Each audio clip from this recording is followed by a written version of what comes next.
this song? Dean Martin, roast.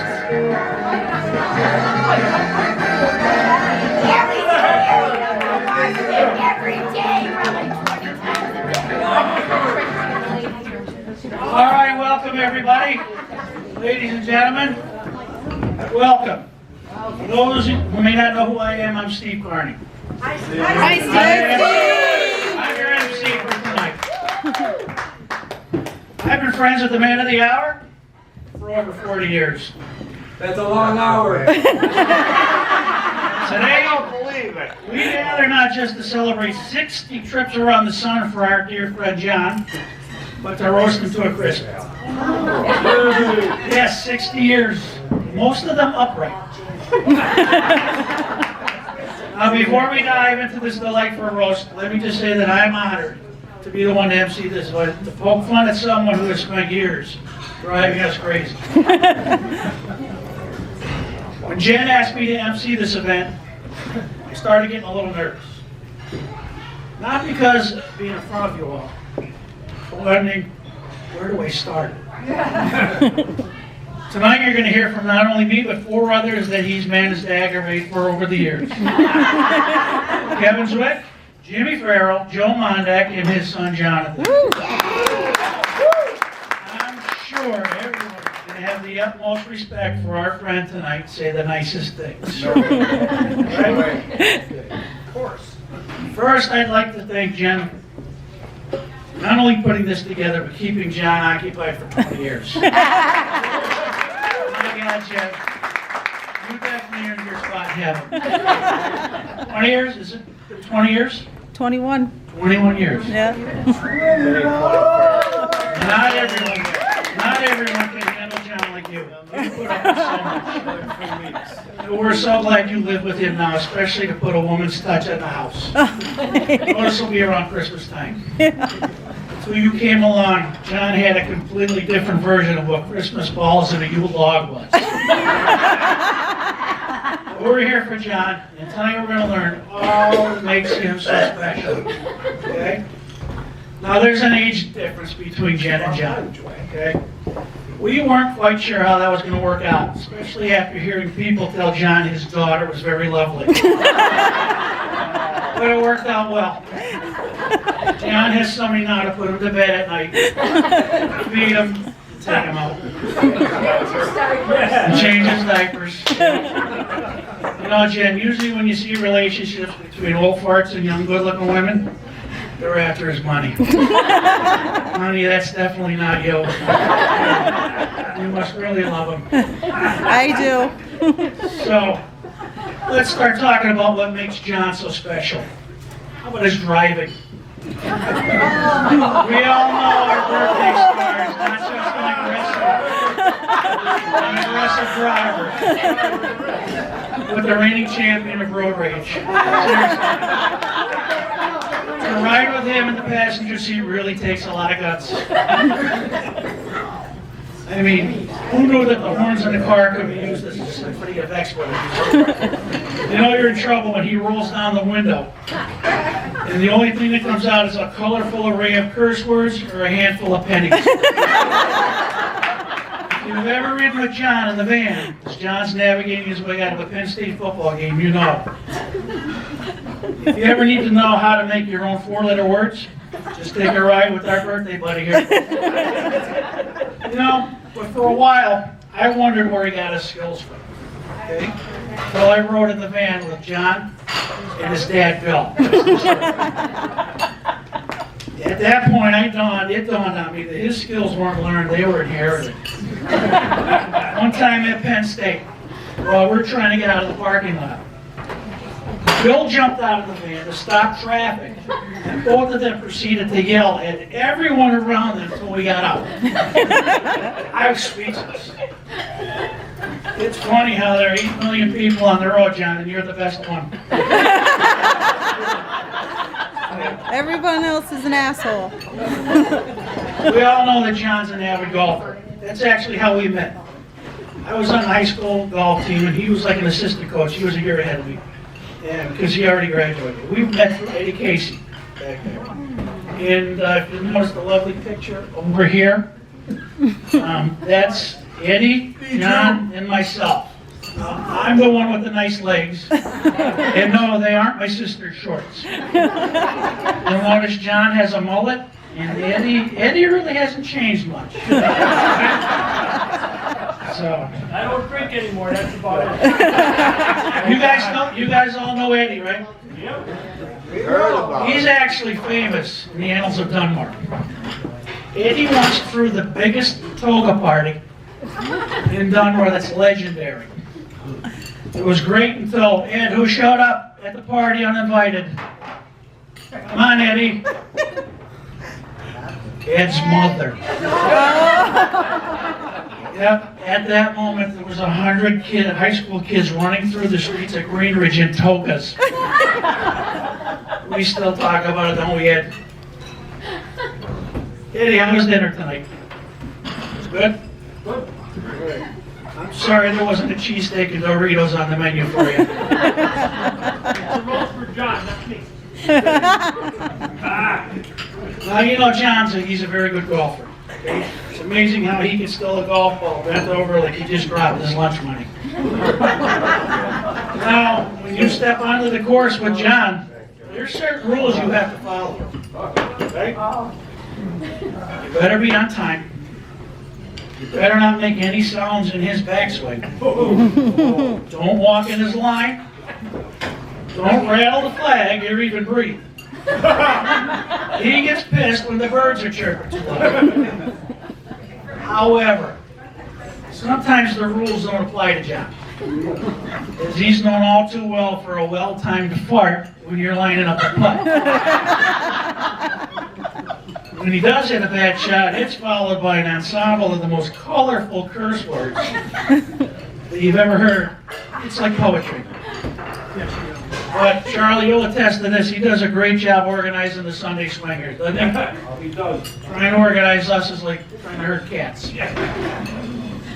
But he does love to be in charge. Whether it's golf, concert trip, a van ride to see the Christmas lights, or a Penn State trip. He always has to be the one calling the shots. Yeah. It's as if he has a secret handbook titled How to Be the Boss of Everything. He wrote some simple rules that we have learned over the years with John. Don't offer suggestions. Keep your head down. Keep your mouth shut. And do as you're told. 100%. Now, some people are open to suggestions or different ways of doing things, but not Johnny. Nope. He has to make sure everyone else is doing exactly what he thinks is best. If you disagree, well, prepare yourself. Poor Joe Mondek. First time I met Joe was when John was moving out of his apartment in Archer. Okay? I knew the drill. So did Eddie. So did Jen. We all learned the hard way at some point, didn't we? We all stayed in the truck and waited for directions. Joe thought he had a better way of doing things, so he decided to suggest it. Joe, how'd that work out? I will say that John's take charge attitude has gotten us out of some trouble in the past. One time in particular was a camping trip to Lake Henry. Remember that? We were teenagers?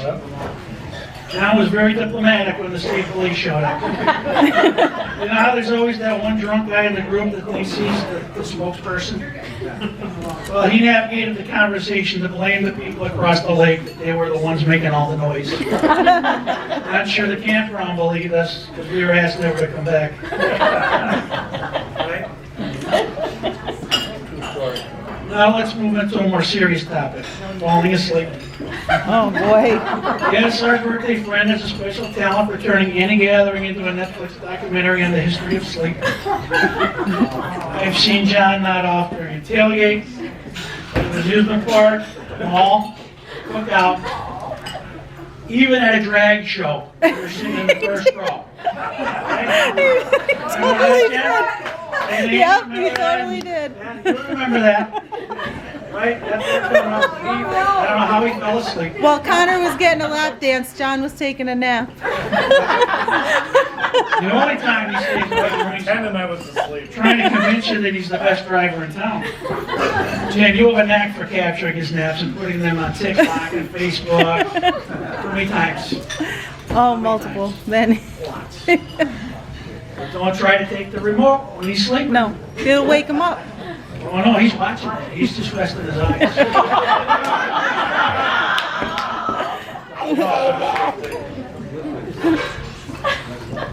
Now, despite his bossiness and nap skills, John's a social butterfly. He manages to know someone and their grandma wherever he is. There's always some connection that he makes. I swear he could walk into a room full of strangers and leave with new friends, distant relatives, and possibly a few golfers to try. If you ever need an introduction to someone, just let our birthday star do the talking. You will walk away knowing their life story, who they are related to, and possibly the entire family tree. Good thing, Jen, you have a good cell phone with good reception, because how many times have you just sat around scrolling while Yep, he's playing Mr. Mayor? yep. It's got it. I'm wondering, is that an Italian thing? I don't know. No, John is 100% Italian. He wears it like a badge of honor.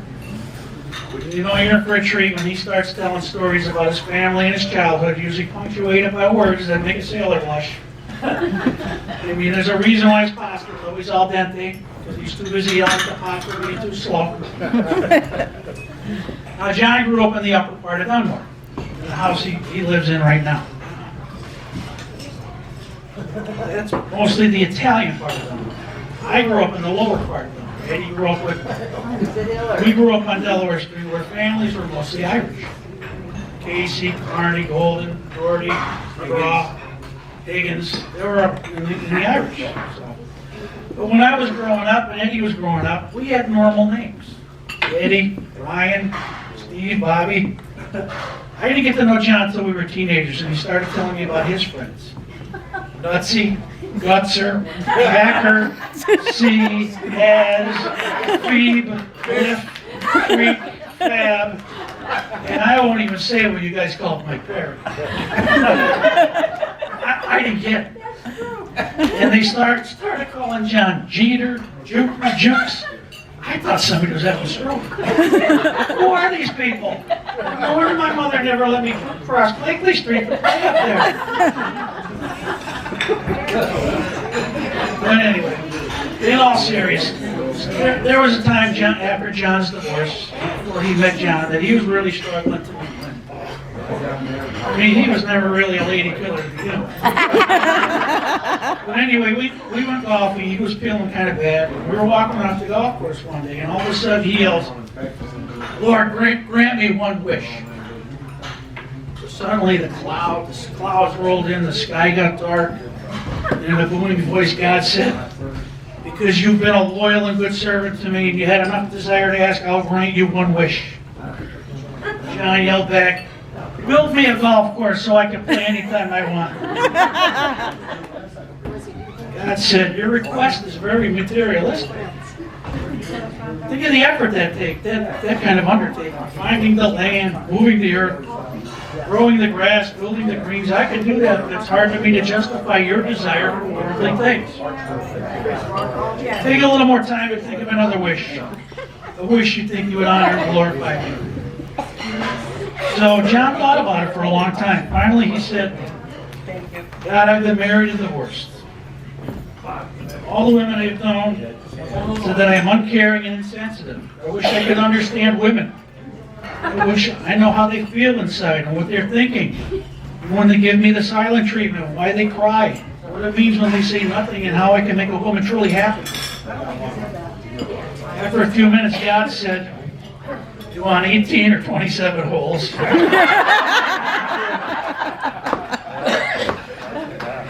But anyway, we have some wonderful people that are going to share their experiences and hopefully enlighten you. One man of the hour. Tonight we're going to hear from Kevin Twick, Jimmy Farrell, Joe Mondek, and the very person that will have to eventually carry on the name and pick out John's nursing home. So first up is Kevin. Kevin's been a friend boss, fellow golfer, and the guy that makes John clean his office at work. Let's have a hand for my 2-on-2 basketball partner from the 80s, Kevin Zweig. Yeah.